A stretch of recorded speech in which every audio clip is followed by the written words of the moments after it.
Welcome to At the Disney Movies with the Hearts. I'm Kelly. I'm David.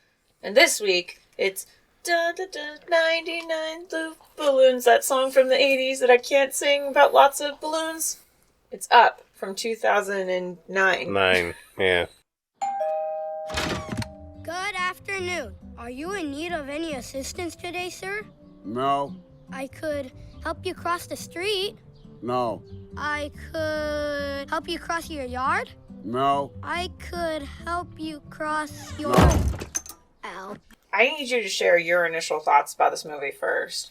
This is going to be controversial. I didn't exactly care for this movie. It's not a bad movie, but it's kind of slow, and there's not a lot of dialogue for a lot of it. And I get where they're coming from. I get what they're doing. I understand what it's all about. I never want to watch this movie ever again. This is going to be controversial because I really enjoyed this movie. I'm sure. Oh, God. Okay. It's not, like I said, I don't hate it. I don't think it's a bad movie. It's still a good movie. But I don't ever need to see it again.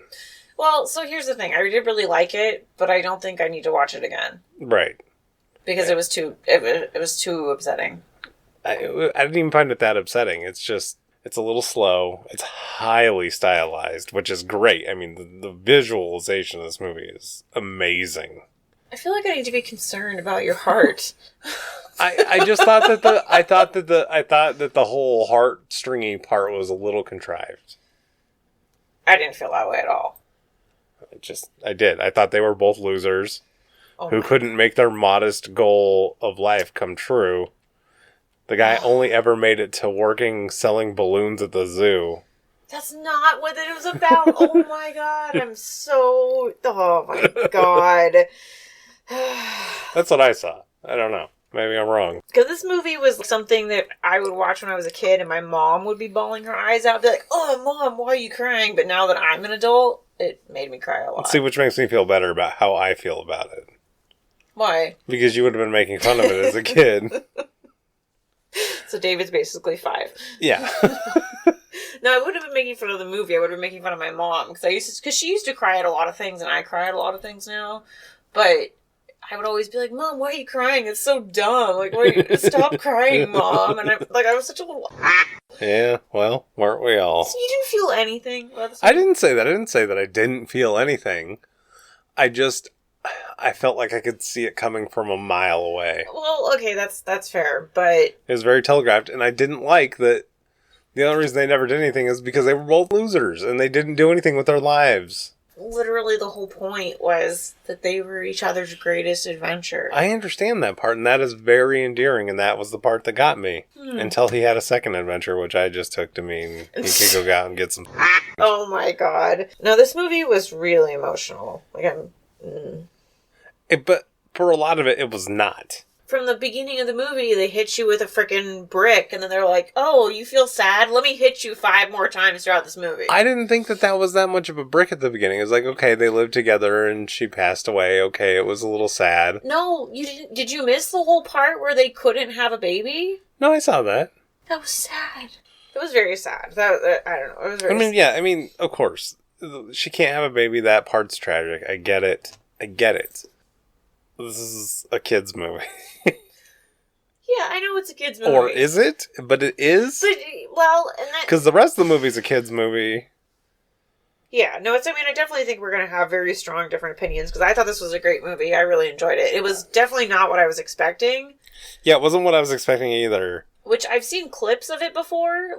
Right. I've seen, the same part, I don't know where, but where Russell meets Carl. I've seen that clip over and over again. Right, because it is a funny scene. And for the first half of this movie, I swore I was having horrible Mandela effect.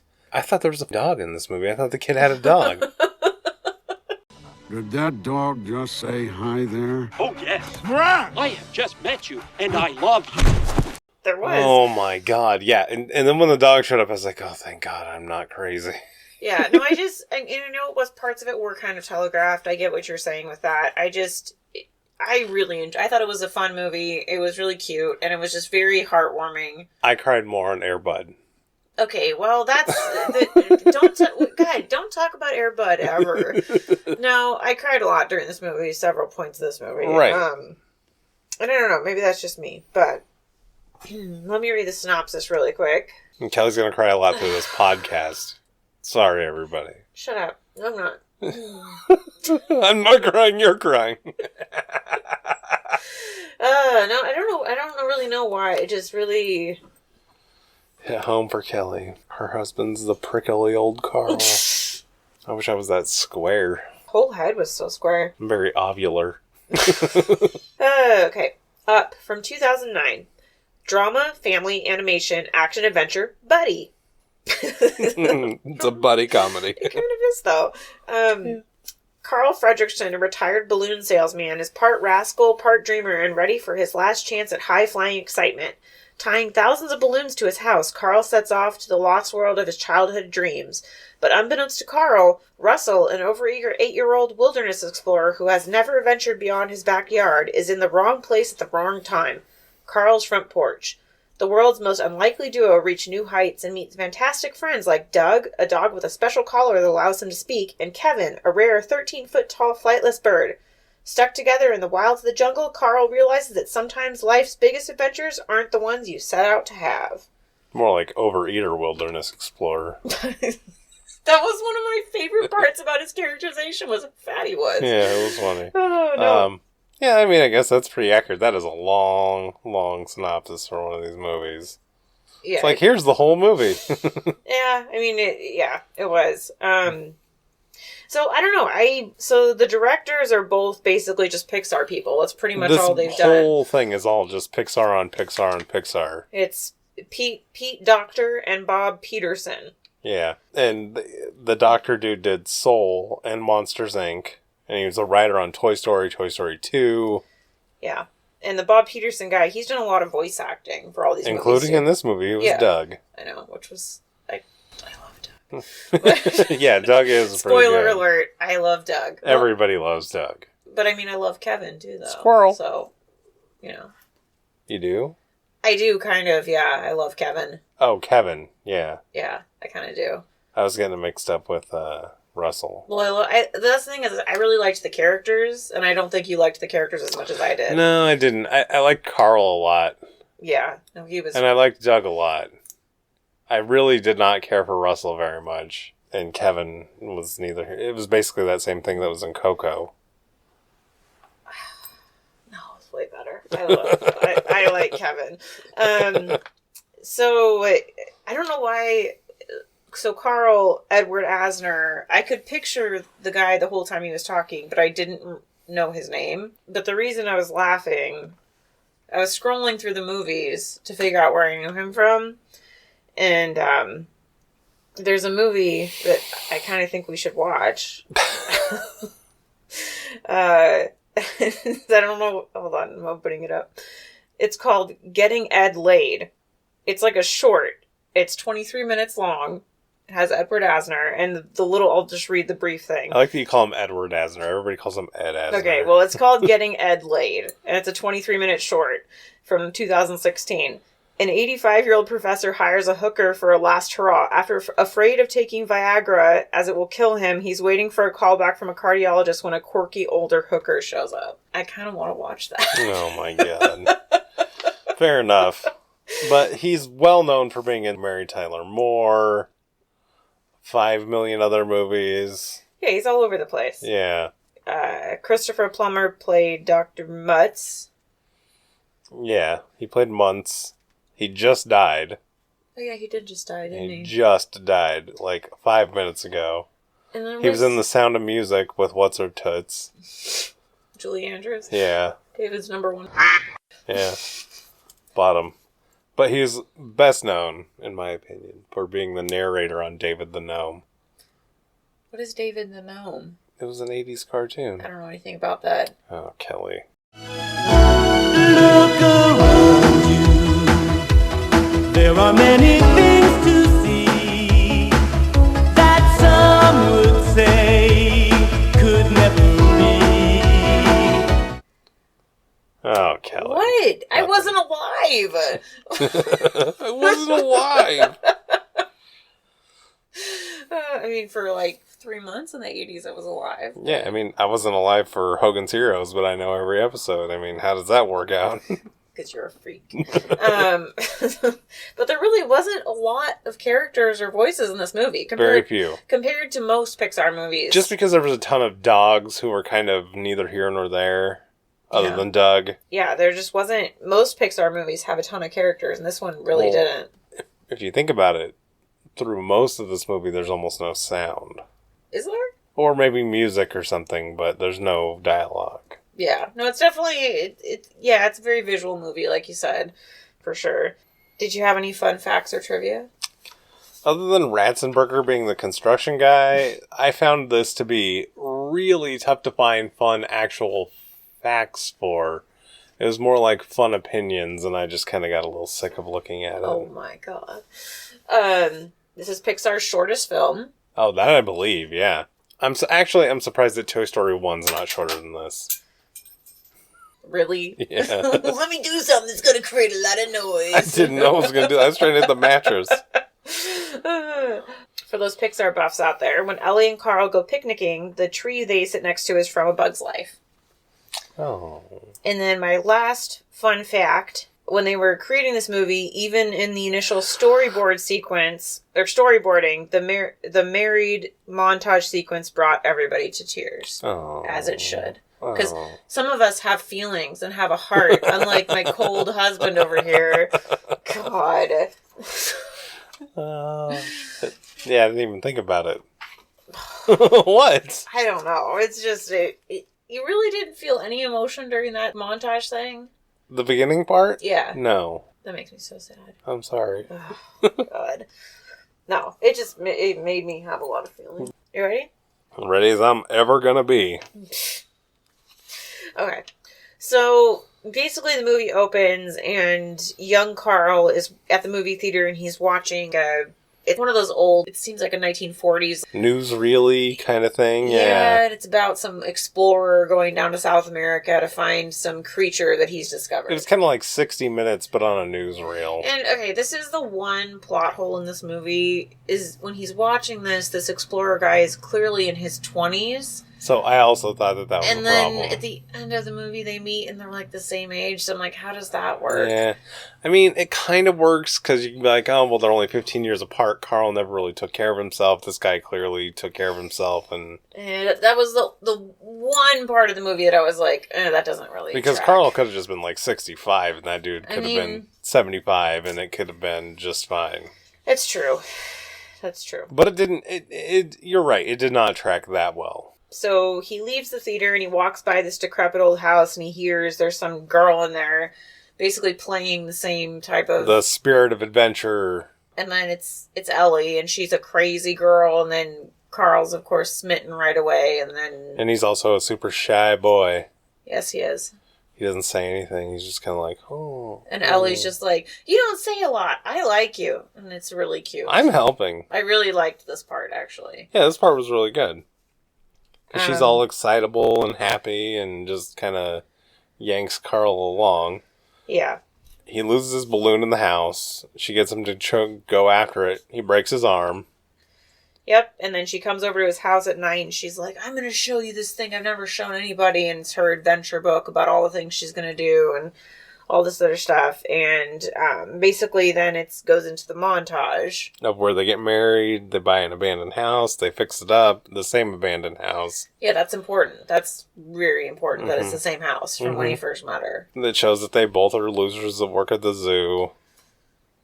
Why do you keep saying they're losers? They're minimum wage jobs. Oh my god. They can't make it to South America. But that's fine. They're happy. They're in love. And... Oh, we're in love. Fab. Yeah. It's very upsetting because they go through a whole thing. They can't have a baby. It's very sad. Life gets in the way of their dreams. And they keep having to smash, like, the South America jar with all their coins in it of where they're going to go. Because that's the whole thing is they're obsessed with going to the Paradise Falls place where this explorer guy went. Yeah, they're after months. Yeah. But life gets in the way. Yep. And then they're old, Ellie's dying, and then she dies. It was unclear if he was about to take her there with that basket, He was. So he was about to take her, and then she, like, falls down up the hill, which he fell down up the hill the first time they went. Yeah. And she kicks the can. Yep. Sorry, Kelly, do you need a second? No. Kelly. We'll give Kelly a minute. There's no crying in podcasting. Shut up. I'm going to have to be the Tom Hanks of this podcast. Where's my big mouthful of chew?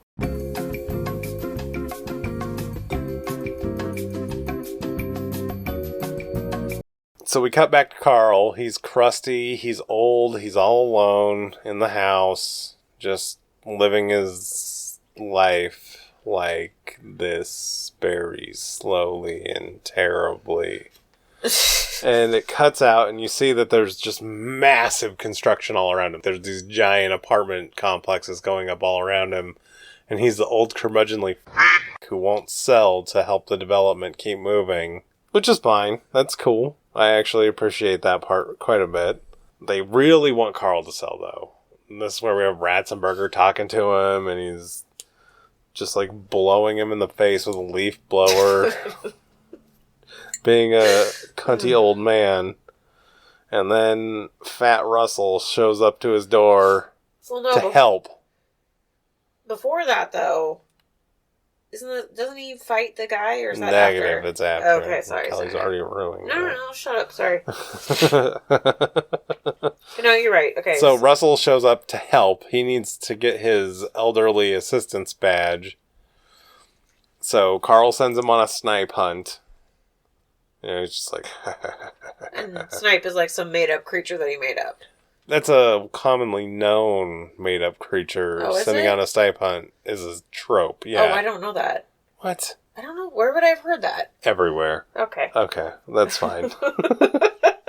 Wow, I could have sent you on a snipe hunt. Damn it. Shut up. And as he's out on his porch there, he sees them run over his precious mailbox of Carl and Ellie.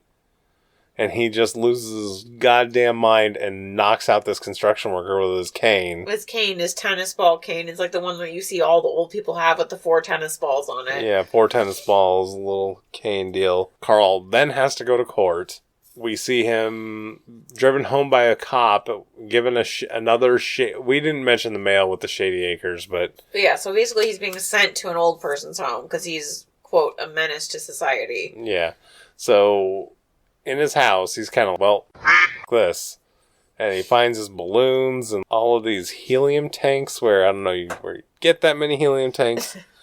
And he used to be a balloon guy. And he fills up, oh, that's right. Damn it. That's where, okay, yeah. Yeah, and he basically, because what prompts us is he sees the adventure book and he feels sad they never went on all these adventures. And so then when the nursing home guys come the next day, he's like, oh, just a second. And then all of a sudden... hundreds of balloons just pop out of the ceiling. Up goes the house. Yep. And we get a montage of the flying. And this is, I mean, yeah, it's just visual animation, but it's great. I enjoy this part. Yeah. I mean, just like with the marriage part, it's all just animation. A little bit of Carl taunting the workers. Yeah. Yeah. And so after he sits in his chair, then he hears a knock on the door. Well, once he gets it pointed towards South America. Yeah, because he has all of his little, like, navigation. He has it all rigged up to be a little flying machine. Which, if you're so old that you can barely get out of bed, He can get out of bed. He can get out of bed just fine. No, because there was a little thing at the beginning where he was like, and he could barely get out of bed. That's how I am right now. It's what happens with aging. You gotta do a little hunt and hood to get out of bed. He can get out of bed by himself. That's good. Jesus. Man, Kelly's got a lot of hopes for her old age. Shut up. So then there's a knock at the door, and he's just kind of like, yeah, you'd be like, what the f***? I'm in the sky. Why is there a knock on the door? And then there's another knock on the door, so finally he goes and looks. And it's Russell scared to death. The only thing I wish from this scene was that he would have been peeing his pants. If he would have had like a pee spot on his pants, that would have been really funny. Oh my god. But yeah, the funniest part of the scene is like, will you please let me in? And he's like, no. And he closes the door. And then I guess he his better angels come to him, and he opens the door. He's like, okay, fine, you can come in. And Russell hustles in. And he's just, going around, drops his stuff off, typical kid stuff. And he's like, oh, Mom, what is this? Oh, check this out. Oh, I can steer the thing. Oh, knock it off, knock it off, knock it off. Well, at first, isn't this where Russell's like, oh, there's so many buildings I think I could touch. And then Carl's having, like, a vision of him, like, falling or something. Yeah, well, he envisions lowering Russell down to one of the buildings, but then Russell falling, and he's like, oh, that'll never work. But for some reason, he starts cutting off balloons like he's going to land and just give up. Okay, so that is a microcosm of what bothered me about this movie. It doesn't make any sense. Because he's got this little kid on there, and he's Who cares? Just keep going. Yeah, I know, but he's... Oh, no. And he turns his Oh, yeah, he does turn his hearing aid off, which is really funny. The kid talking about cumulus clouds and blah, blah, blah, blah, blah. So he turns his thing off, and they go right into this crazy storm. Yeah, and then, they're fighting it for a little bit, and then Carl kind of just blacks out or something, and... Well, he gets all his stuff tied down, and then he passes out. Yeah, because then Carl is like, oh, I steered us, and blah, blah, blah, and the next morning, and then they've made it to Paradise Falls, basically. Well, yeah, they've made it to South America. Russell shows him the GPS and throws it out of the thing, because he's dumb and fat and ham-handed. Oh, I love his ham hands. Oh, God. Well, yeah, so Russell's basically just like a fat little stupid kid. Really stupid. And so they land, but then they're on the opposite cliff thing. Not even really the opposite. It's all the same plateau. They're just on the other side. And at first, because they like strap themselves to the house and they're going to walk the house over to here. I'm like, how would they carry this whole house? It's only because they fell out of the house. Oh, right. Okay. But like, I was thinking, how would they carry this huge weight? But I'm like, wait, it's lifted by the balloons. So that actually kind of makes sense. They're just dragging. Yeah. Even though the slightest breeze would blow that house right along with the breeze. It's Pixar magic. This whole thing from here on out is Pixar magic. But it's fine. Which I actually appreciated. The world building that they did, I thought was cool. I didn't even care. Like, that's the thing, is that there were so many things in this movie you could be like, no. Oh, how would that work? I didn't care either, because I thought they did a good job of world building. Yeah. Yeah. And I was just... Normally, stuff like that in movies, I'm thinking, oh, how would that work? How many balloons would he need? And blah, blah, blah. But it was like 10,927 was how many they did, but he would have needed like 1 million. You read that in the trivia facts. Yeah. Yeah. Except for they kept having different numbers, so I didn't write it down. Oh, too many numbers. No. There was different numbers in different places that you would check. It would be 10,824. No, it was 10,927. So I was like, that's not a fact. That's what I meant by fun opinions and not facts. I couldn't find any facts. But I didn't care about all that because I was just swept up in the story. Kelly was spirited away. Yeah, and then we get the scene with there's a bunch of dogs chasing the giant bird, and I really don't. I like this part probably more than I should, but with just the 3 dogs chasing the thing, okay, it's just a little part, but I don't know. I just really enjoyed it. It's all right. It's all right. It's all right. And then I keep wanting to say Kevin. That's not right, but Russell really excited to go poop in the forest. Because he wants to know what it's like to either dig the hole or bury his poop. I've always wanted to try this. But he needed to dig the hole first, but he pooped first, and then he buried the poop on top of the thing. Ah, for the love of Pete. Go on into the bushes and do your business. Okay, here, hold my stuff. I've always wanted to try this. Oh, it was so funny. I mean, he's just dumb. Yeah. And then Russell meets the bird. Yeah, he tracks the birdie because he sees the prints first. Mm-hmm. And the bird, steals chocolate out of his hands. Yep. And then brings the bird back to Carl. And he names the bird Kevin, which is just amazing. And the bird essentially adopts Russell more than Russell bringing it back. That's so cute. Yeah. And at the same time, then we meet Doug pretty much simultaneously with all this. That's kind of what it seems like. It didn't feel like it when we were watching it because this scene, once again, is really long and it doesn't need to be. I still kind of liked it, though. All the part where it's Kevin fine. was making Russell his baby was really cute. Or her baby was really cute, excuse me. Yeah, but then Doug comes in. Yeah, because they're in, like, the fog, and they hear somebody talking to them, like, I can smell you. I can blah, blah, blah, blah, blah, blah, blah. And he's looking at this rock he thinks is a person. But it turns out, no, it's just Doug with a talking collar. He's a dumb little dog. He's like, oh, my owner made this, and oh, the bird, and would you please come be my prisoner? And he's a very just clearly dumb dog. Are you my master now? You're my master. And then we cut over to all the other dogs, and they all have talking collars too, and they're trying to track the bird still. So after their little scene, and they realize that the bird is with Doug, and they're tracking Doug, then we get a scene with Carl basically trying to ditch Russell and Kevin. Or trying to ditch Doug and Kevin. Doug and Kevin.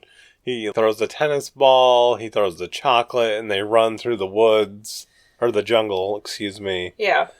And Doug is right there with the tennis ball, and Kevin is just right there, and he's just like, oh my god, I can't get rid of these stupid things. Yep. So then we get just a scene with Doug and Russell, and we find out that, I mean, I didn't know if Russell's dad was, or Russell's mom was dead. Oh, the awkward abused kid moment. It was really sad. Yeah, that was terrible. That was terrible. So this was the second part of the and movie. And awkward. That I started tearing up a little bit. It was really sad. Yeah, but his mom was alive. You know, I know she was. Yeah, you find that at the end. His dad was just absentee. Yeah. But I wasn't sure. I was like, "Is your mom dead?" But yeah, no, and yeah, because he's like, "Phyllis isn't my mom," and then Carl's kind of like, awkward. Phyllis is clearly his dad's girlfriend. Yeah, and so that's really sad. But then the dogs come. They basically just capture Russell and Doug and make them walk back to their master, essentially. Well, Russell and Carl and Doug. Russell and Carl and Doug, yeah, sorry. Yeah, so they take them back to the lair of crazy old Muntz, who owns dogs, and he owns dozens of dogs. Not even dozens, hundreds of dogs. It could be hundreds of dogs. And they're all really smart, and they can cook super extravagant meals, apparently. They're his servants. Yeah, they can cook, they can clean. They bite the bones of all these creatures that he has. They can bone. Yeah. Yep. Then I'm like, how is this Charles Muntz guy alive? But there's, so aside from the weird dog servants... how did he get all the different breeds of dog? I don't know. But, he had like 4 dogs wanted to be in that first movie thing that he took with him. Yeah, I suppose that's true. So they're all just inbred and gross. Yeah. And that's probably why Doug is so stupid. Yeah. Carl is just beside himself excited. Yeah, because this is the guy he's been admiring that him and Ellie were obsessed with, so he doesn't see this guy is clearly creepy, and... He's like, if my wife was here, I'd give her to you. Pretty much. Oh, my Ellie would have loved all this. You know, it's because of you. She had this dream to come down here and live by Paradise Falls. I'm honored, and now you've made it. So the guy, Muntz... Right? Mm-hmm. Muntz. He kind of did remind me from the villain guy from Coco a little bit. Yeah. A less charming version. They got the same kind of Un poco mi loco. Yeah. And they're sitting there and he's talking about, this creature, blah, blah. And then Carl, you can see the wheels spinning. He's like, they're talking about Kevin. Well, because they went into the Spirit Adventure. He showed them all the things. And he showed them the skeleton of Kevin. Or Kevin's ancestor. Like, I gotta capture it and blah, blah, blah. And so Carl is... smart, and he's thinking, oh god, we can't let this guy know about Kevin. And of course Russell is dumb, and he's, that looks like Kevin, and blah blah blah blah blah. And Doug is like, Carl is like, shut up. And Muntz gets it, and then he starts getting threatening immediately towards Carl and the boy. Yeah, and they're backing up, and then he sees Kevin out on top of their thing. Then he turns super villainous, and then we have a great escape scene, which I like quite a bit. Yeah, this is pretty good. And they're running, and then Kevin, scoops them up, and then Doug, directs them where to go. The escape scene, because Doug is helping them, too. He's, directing the dogs and helping them get out, and I just really enjoyed the whole escape scene a lot. Right, it was really cool. And it was animated really well, too. And they end up, hopping over all these rocks. like these rock formations that look kind of like red rock desert type thing, but South America. Yeah, they're stalagmite kind of weird formations. Russell keeps getting bounced off of them like a big fat kid as he's getting drug along with the house. Yep. Which is what I found really funny. Yeah, he's and so they make this crazy jump across this canyon, essentially. And then all the dogs just fall off like lemmings. Right, except for Alpha, which gets a hold of Kevin's leg and breaks it. Oh, that was so sad. Which was horribly sad. It was really... That was sad. Okay, you heard me go, oh! Yeah, it was sad. It was terrible. And I don't know if we forgot to mention or it happened earlier, but Kevin keeps calling... when his babies. Kevin is a girl, by the way. Which was really funny. That part actually kind of exhausted me, but it's fine. It was funny. And so she keeps calling to her babies, and that's the whole thing. They're trying to get her back to her babies. Save my babies. Save my babies, too. They're trying to get Kevin back to her babies, and then they get caught up by... Because they're almost to the babies, and they get caught up by the Dr. Muntz. And this part made me a little emotional also, because, Dr. Muntz jumps out with all of his dogs, and Carl is like... Kevin gets basically captured by this net, and he's, like, cutting the net, and then he sees the house, and the Dr. Muntz guy, like, starts burning the house, and it's really terrible. Mm-hmm. And I'm oh my god. And that part made me kind of emotional, because basically Carl is choosing the house over saving Kevin. Why wouldn't he? That's his entire life. I know, and that's why it's terrible. For a stupid bird. No, don't talk bad about Kevin. Oh, I love Kevin. You would eat Kevin tomorrow. Shh. And so then Kevin, of course, gets captured, and he's able to put the fire out on the house, and Russell loses his about, you just gave Kevin away. Yes! That's why this part is horrible. That's his house. The whole point of this is that Carl needs to learn that his life didn't need to stop when Ellie died. Well, right, but still, he hadn't learned that lesson yet. Yeah, I know, and that's why this part is horrible, because you know that he should have saved the bird, and he didn't. It's horrid. It's awful. And then, basically, Russell's like, I don't want these badges anymore. He throws them down, he's all upset. The next morning, yes. Yeah. And Russell gets his own balloons to go get Kevin. Hey, before that... Yeah? You're skipping over... Oh, where he finds the book of Ellie's love... Where she's like, thanks for the adventure, go have a new one, go get some... She's like, just go tame some strange. That's not what she said. That is exactly what she said, word for word. No, the whole thing is that it's like he had never flipped over the page after where she's like, all the things I'm gonna do in her book. Because he thought it was going to be a book of his failures. No, it was just a bunch of pictures of them, and she was like, you're my greatest adventure, and I couldn't handle it. Yeah, I get it. I get why. It's fine. It was very sad. I got a little misty-ish. Yeah, I'll say misty-ish. Well, I was like... Yeah, you were bawling. I couldn't handle it.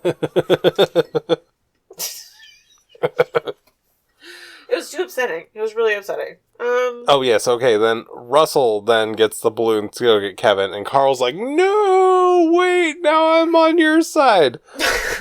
So and Russell has the leaf blower, and he's like blowing himself up the thing. Well, right, yeah, he's using it as essentially a rocket-powered balloon ride.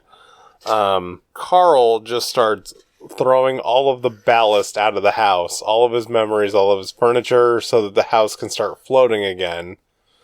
Because it has very few balloons left after the fire and whatnot. How is it even still alive? I don't know. He did it. So, yeah, he throws enough stuff off to where it now starts floating again. We get the same knocking scene, but this time it's Doug. Oh my god, it was so cute. Yeah, it was pretty funny. It was really cute. It really He's was. like, oh, can I come inside? He's like, of course you can, I'm your master. And Doug is so happy, and I'm like, oh my god, and then I cried again. I couldn't have cried there because he's just such a douche for not liking dogs in the first place. Yeah, but then he does like the dog. Yeah. And so basically Russell, he gets inside the blimp and... Yeah, he breaks into the airship basically by clumsily crashing through the window. Yeah, and... with his leaf blower. Okay, I'm a little fuzzy on what happened at this end scene a little bit, but... Well, because it moved at 50 miles an hour. The movie went from 10 miles an hour to 50 miles an hour. Yeah, but the end is also really good. Well, yeah, they stepped on the gas. But basically, then doesn't Carl get on the blimp? Coral. And he's, like, trying to save Russell and get Kevin, and... Then, he becomes the hero. Yeah, because... Oh, that's right. Because all the dogs are watching Kevin, and so he... Oh, no. Because Russell is on the edge of the thing, and he's, like, falling out of the blimp. But he catches him. He catches him, and is able to, like, hook the house to the blimp. Well, and he puts Russell in the house. He's like, I want to keep you safe. I'm going to go rescue Kevin. Yeah, and that's right. And then he, like, crawls in there with Doug... And he's then all these dogs are watching Kevin, but he gets really smart because Doug is like gnawing on his tennis balls, which is really funny. Yeah, that was funny. On his little walker. And so he throws one tennis ball out down the hallway. I just want to say, just the way that, I think that's why I like this movie so much, is the way that everything tied together. Like his walker was a thing at the very beginning with these tennis balls, and it all came together. It's incredible. I very much agree with you on how good the world building of this movie is. Oh, it's so good. But so he throws the tennis ball, all the dogs go out, and then he's able to lock them out, and then he's like, F you dogs, and so he's able to get Kevin out, and they're climbing along the outside of the airship. And the guy is climbing after them. Yeah. The Muntz guy. Muntz. And in the meantime, this was the one part of the movie that I was like, really? The dogs are like flying planes? Flying biplanes that are launched from the airship, which I thought was hilarious. But it's fine. I didn't even care. Because I don't even care. And inside of the blimp, there's an old man fight, which was also secretly one of my favorite. I did love the old man fight quite a bit. Their backs. Sword versus Walker. Yeah, and Sword Walker. It was great. And Alpha gets the cone of shame that saves Doug's life. Wait, what? Yeah, because the alpha dog that's going after Doug, and it gets the cone of shame, and then all of a sudden Doug is the alpha. Yes, Alpha. Alpha? I am not Alpha. He is... Oh. Yeah, no, that was really funny. Yeah. All the parts of the dogs were funny, in my opinion. And eventually we get this long fight scene, and Muntz falls to his death. Yeah, and it's because Carl is able to, like, because Kevin is in the house with Russell, and he's like, hang on to Kevin, and he's able to, like, trick Kevin to come back to the blimp. With the piece of chocolate. And then this is him letting go of his house, too. Yeah. It's perfect. Yeah, so the house floats away, and of course, at the end, it ends up landing right next to the waterfall where it belongs. It's so perfect. And they get Kevin, back to her babies, and then they fly the adventure blimp home, and then we get another part that made me have a lot of feelings, but it's fine. The most unrealistic part of the movie. No, it was not. How was this unrealistic? Where somebody eventually cares about the kid, because that never happens. Pigs are magic. Yeah. But basically they go back, and Russell's having his, badge ceremony, because that was how this whole thing started, was him needing to help an elderly person. His dad, of course, is a freaking deadbeat idiot. It doesn't show up to his ceremony, but Carl shows up. And his mom's there. His mom's, hi, Mom. My mom thinks I'm cute. Yeah. And Carl pins on his badge, but he pins on the grape soda thing that Ellie gave him. And the Ellie badge, yeah. And that just made me have a lot of feelings. Yeah, that was pretty good. Too many feelings. And then it's a montage of them being friends. They get ice cream. Well, they do the ice cream scene that the kid's talking about with his dad. I know. And it pulls back to where you just see that Carl lives in his car. He doesn't live in his car. Yes, he does. He lives in the airship. Shut up. He's not living in his car. With all the dogs. Yeah, with all the dogs. No. And Doug. Yeah. And no Kevin, though. And that's the end of the movie, and it's so perfect. And it's like...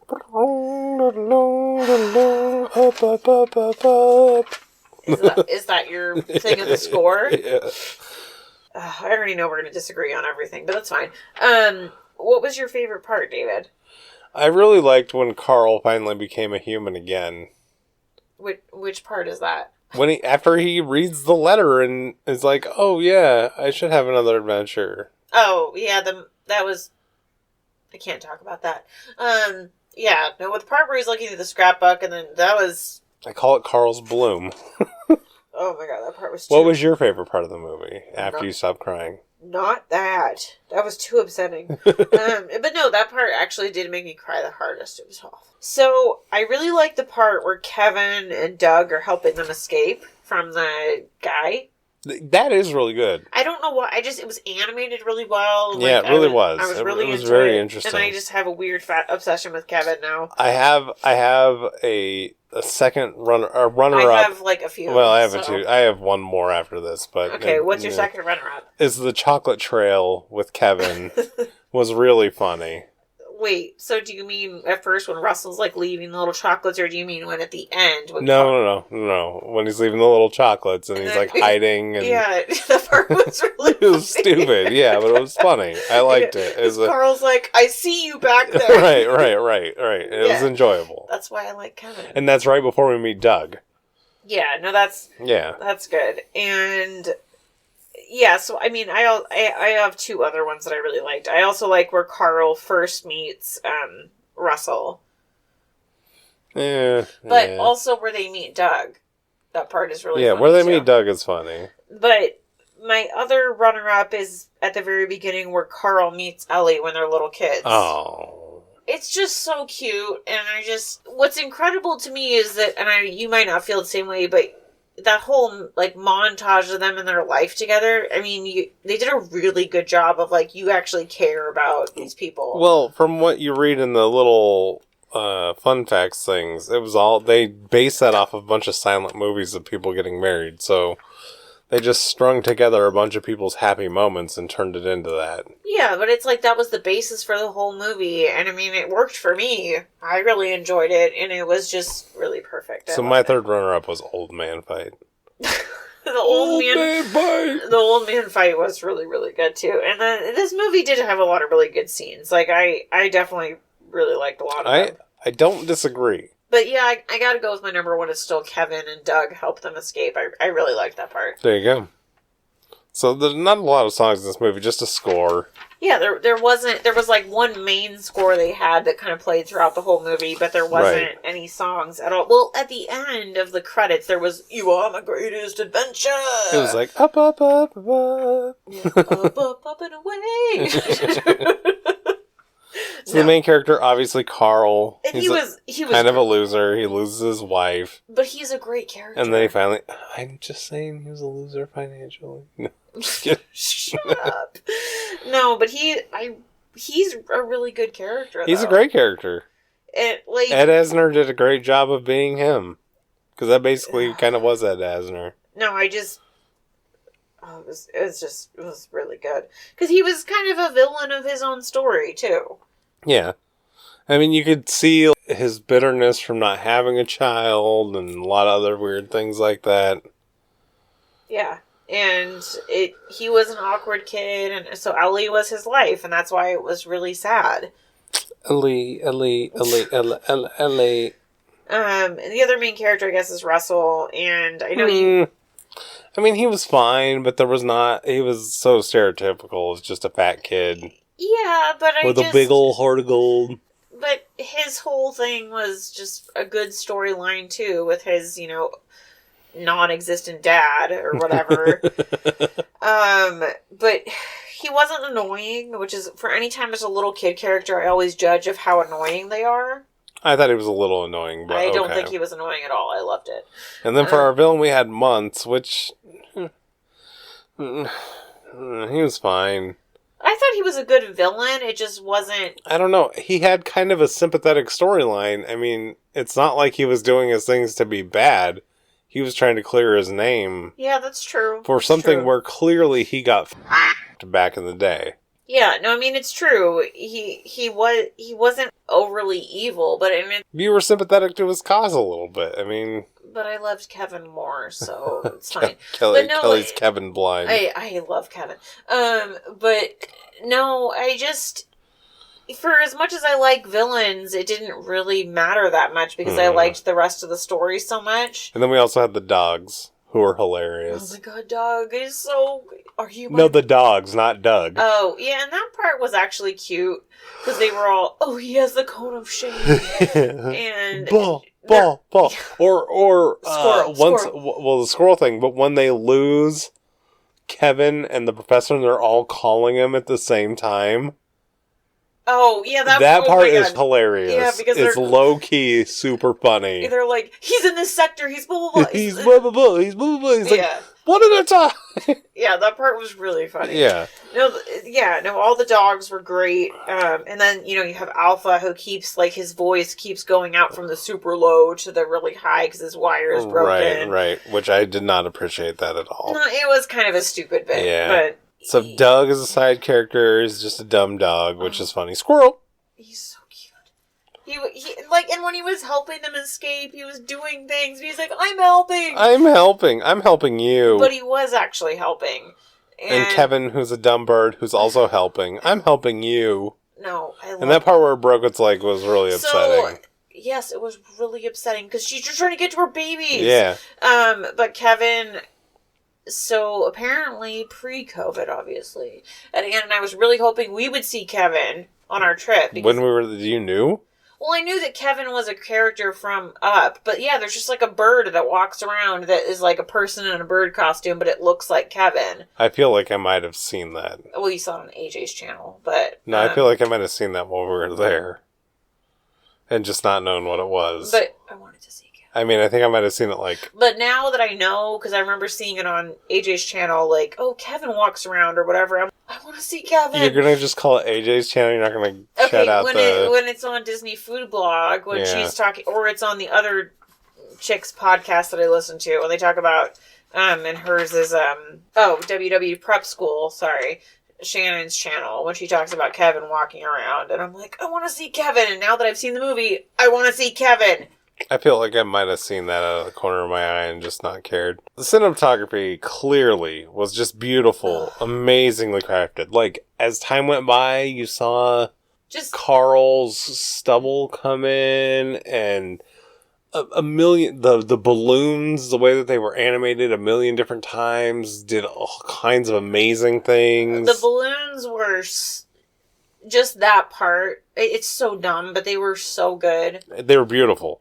When it passes by that little girl's room, it's amazing. Yeah, and I mean, even the colors on Kevin were animated. Like, I just. Oh, Kevin is actually really incredible. I was really surprised by that. His animation is extremely good. Yeah, no, and just the facial expressions are really good, and just. The dog facial expressions are really good. It's true Pixar fashion. It's a perfect animation. Yeah, yeah. But this was really, like. In my opinion, this is one of the biggest feathers in their cap for animation. Because think about it. This was 11 years ago. Yeah, no, it is pretty crazy, and I think the sequence where first he gets the balloons off the ground and he's flying, and it's that montage, that was some of the best animation. Oh, it was beautiful. Yeah, It was really absolutely, good. absolutely. Yeah, so the animation was definitely Even the part where he's dangling Russell over the cityscape. the part is really funny. Yeah, it is. This movie does have some really funny parts too. It does. I'm not going to change my score, but I feel slightly bad about my score. It's okay. It's fine. I know we're not going to agree. So what was your biggest surprise or disappointment, David? How uniquely crafted the world was. I really enjoyed the world craft of this movie. Yeah, I thought things were really cool and kind of really funny and really unique. Like, just the idea of the dogs with the collars and them doing things, you're not going to see that anywhere else. That was great. That was great.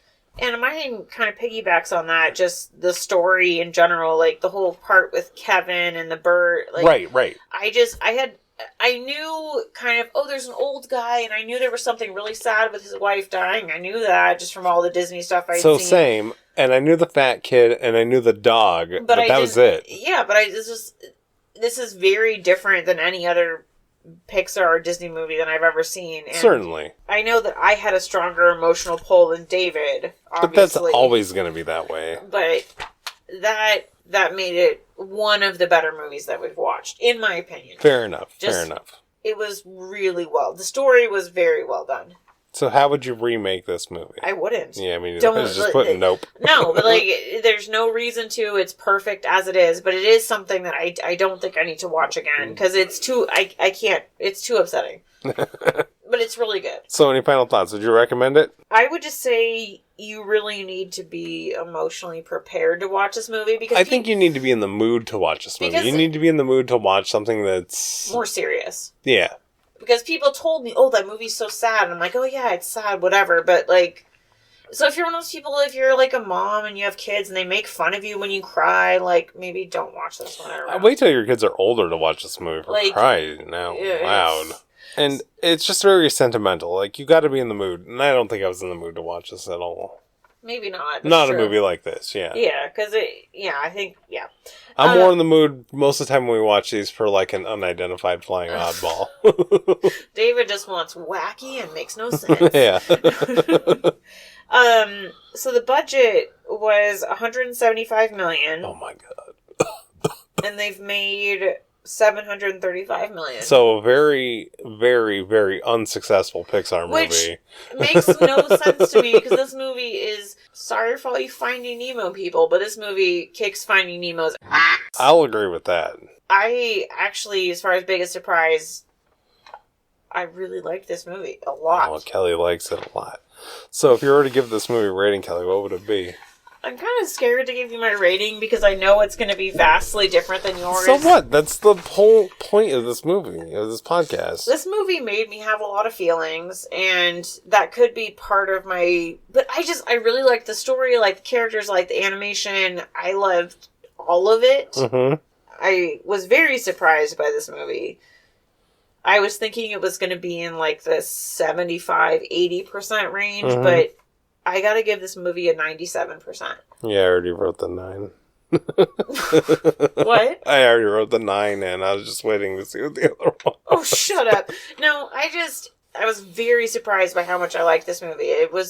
I know that David probably doesn't feel the same way. So the first half of this movie was so slow for me. and just a little rough around the edges. But I really liked the way it picked up at the end.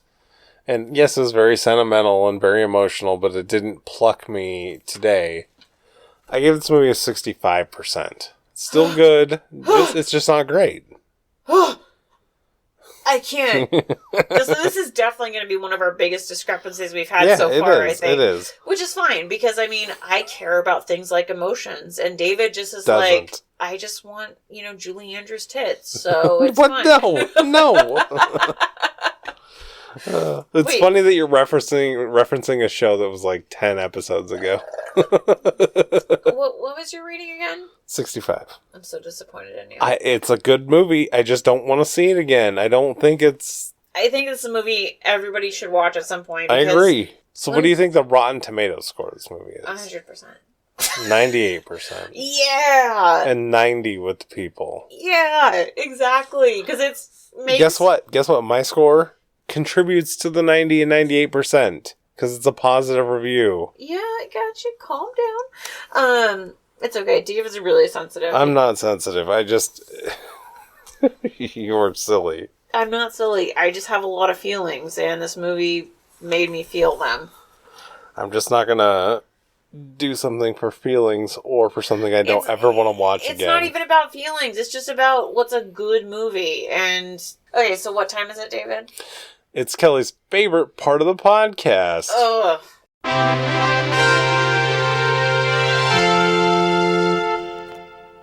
Is it? I don't know. I can't. Is it though? I mean, I can't handle another movie like that. That kind of broke me a little bit, actually. It broke you. No, it just made me like I kept crying. My face was all red after the movie. Did you not see that? Yes, of course I saw that. I can't handle it. You can't. Kelly can't handle it. So it's number 97. Oh, wait. It's in the middle of the sea. Wait, what do you mean it's in the middle of the sea? The hugest chunk of movies where we haven't gotten a movie yet. Wait, okay, so 97. So is that in the 60s? Not quite. 50s? No. 70s? 1970. I have no idea. I'm scared. It's number 97 from 1970. The Boatniks. What? The Boatniks. Okay, so this is clearly live action. It's clearly going to have some boats. So, okay, we have to come up with a synopsis, because both of us... Wait, I've never seen this. Have you never seen this? Of course not. I'm going to say this is like... Wait, what was before and after it? That's what I need to know. That's going to tell me what this is about. This directly before this was King of Grizzlies. Directly after is the Aristocats. Okay, what was before King of Grizzlies? Like, name some that we've... What's the closest ones we've seen to this? That we've seen, the closest one was 3 years prior, and 14 movies prior with The Adventures of Bullwith Crippen. Oh. In 1967. 14 movies away. And after this, the closest one that we've seen is a whopping 7 years away, and... Wow. 30-something movies in between Winnie the Pooh. So this is a really big gap. So this is That's what I'm saying. This is the biggest gap that we had. So this came out in what year? 1970. So really, like, the 60s to 80s, we haven't seen a lot, right? Yeah. So from 1967 to 1977, this will be the first movie we've seen. The Boatniks. Okay, so... Is Boatnik, like, an expression, or is it the name of a family? Like, what do you think? What's it about? I'm going to say it's an expression. I'm going to say it's like the upstate New Yorkie, the Hamptons on a lake, where they're like water skiing, and these people are Boatniks. But there's like the dirty kids somehow involved. The dirty... Who are the just dirty kids? Just dirty kids, like Candle Shoe style, So, I think that it's not on a lake, it's on the ocean, like Martha's Vineyard or something. That's kind of what I'm saying. That whole vibe.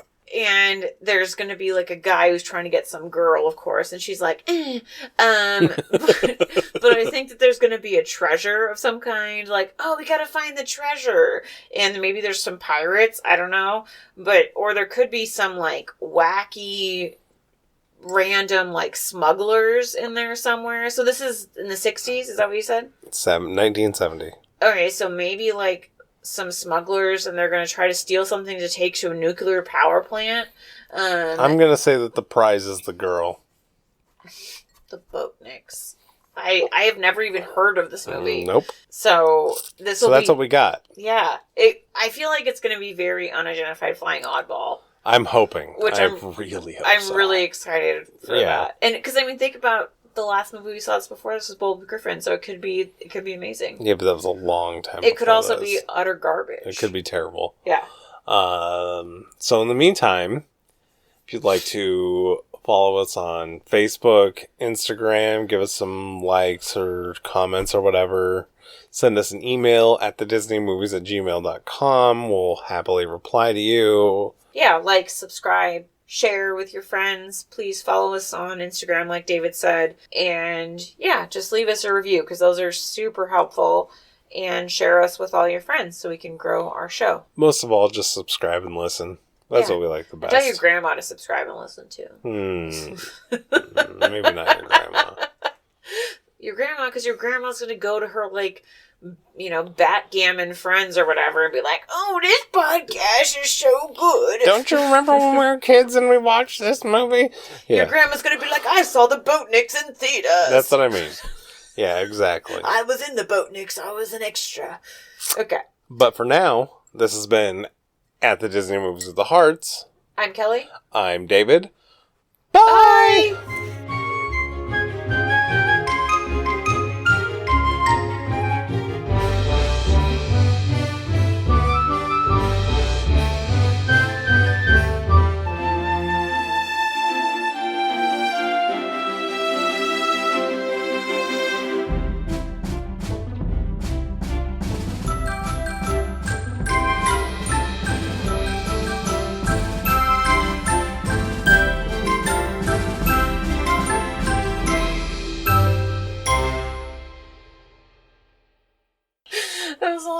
up with. Nina, huh? All right.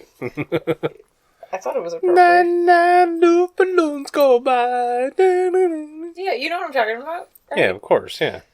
Everybody knows that song. Poor Luke. Look at the poor Luke. Oh my goodness. He's like, I'm dying for attention, Daddy. Literally dying because I have diabetes. I'm dying for attention. I'm diabetesing for attention. Oh my god, Luke. Luke, you look like Doug. He kind of does a little bit. Come on. Well, he always has kind of looked like a golden retriever in small format. Is that what Doug was a golden retriever? Yeah, fat golden like a retriever. fat one. Luke says it's just because I'm fat and I'm kind of that same color. Well, and his whole mentality. I am you are a master. Oh my god, Luke. No. So disappointed about that whiskey. I Fuck really that thought I living- was making two good choices. Just give me the countryside. Dun, dun, dun, dun, dun. Would you really have thought those were two good choices if it was you? Yes, I would have been a little suspect about the cartoon, but I really kind of figured that's why I opened that. I thought it was going to be good. Yeah, that's what I thought too. Okay, well, now we know. Right? That's the thing about buying liquor or wine or anything, is that you never know what you're going to get. And that could be somebody's favorite thing. There's no way. It could be. No. What it's is it? not. What is it called? Triumph. No, triple R. So if you like triple R, Russian River Rye, and you don't.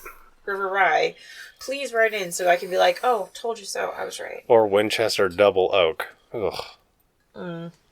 Tastes like sucking on a piece of wood. I guess that's what the double oak would imply. Usually that's not what that tastes like, though. I just figured the price point would be, I'm like, oh, it's not too expensive, but it's still like a decent price. I figured it would be a decent whiskey, but I don't know. Okay. Are you ready? I'm ready. Okay. Are you ready? Yes. No. Okay. Where are those dogs? I ditched them. Oh, you put them in the house? They didn't want to come back, really. Okay, it's probably too cold out here for them. No, Lily just wanted to play outside, and Luke was just being lazy. No. No, you should be emotional like Basically, me. when I die, David's just going to go, woo, party.